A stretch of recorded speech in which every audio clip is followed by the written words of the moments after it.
This is Time Warner Cable's local edition. I'm Brad Pomerance. Our guest, Joe Santoro. He is the mayor of the beautiful city of Glendora. If you have not been to Glendora, you must. I am completely taken by it.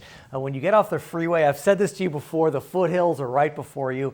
But what else I notice when I get off the freeway is on the light poles, you will see military banners of those men and women serving in our military for the United States of America. How nice. Very nice, and that work is all done by a group of citizens who have a committee that purchased the banners, that put them up, and they're up there to honor our service members who are currently in service. Currently. And you told me that when they finish their service, there's a ceremony to present them with their banner. Exactly. When they come home and they're discharged from service, we invite their family and them to our city hall. And we present them with the banner that's been up there for them. And then we also present them with a certificate from the city telling them how much we appreciate their service. You mentioned City Hall, and I know over this past summer there was a really touching ceremony to honor those fallen servicemen and women from Glendora, actually all the way back to World War I. Sadly, we've lost 39 Glendorans in military service. But they are not forgotten, and you as mayor and your colleagues have made sure they will not be forgotten. Tell us about that ceremony. Well, we're never going to forget them, and that ceremony was there to dedicate our military memorial to honor these 39 members all the way from the First World War all the way through to current conflicts that we're having right now. And it was just terrific.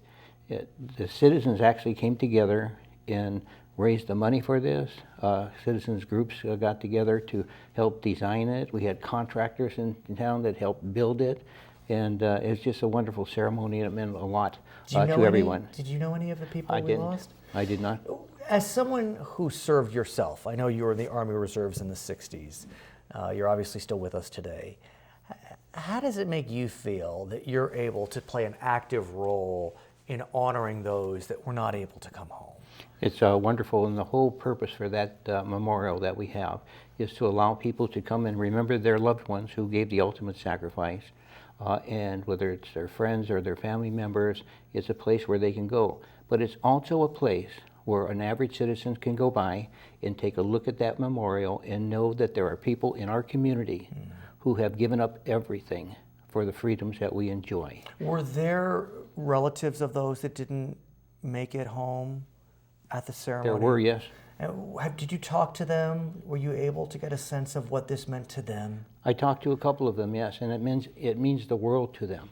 It is something that gives them somewhat of closure to see that somebody is really recognizing them for their service, and it also gives the opportunity to let them know that we are never going to forget what they gave for our community and for our nation. How did this happen? How did the decision to build this memorial occur?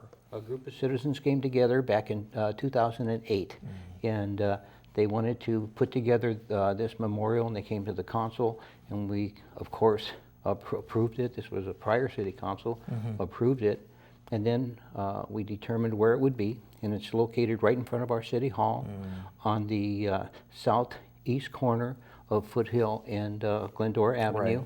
And for the next 8 years, some of those next 5 years, some of those years were tough economical times for everybody. Yet they went out and they raised the money necessary to do it. They got the people who were going to contribute. And thank you for that. And thank you for all that you do and what Glendora is doing for our veterans. He is Joe Santoro. I'm Brad Pomerance. It's Time Warner Cable's local edition.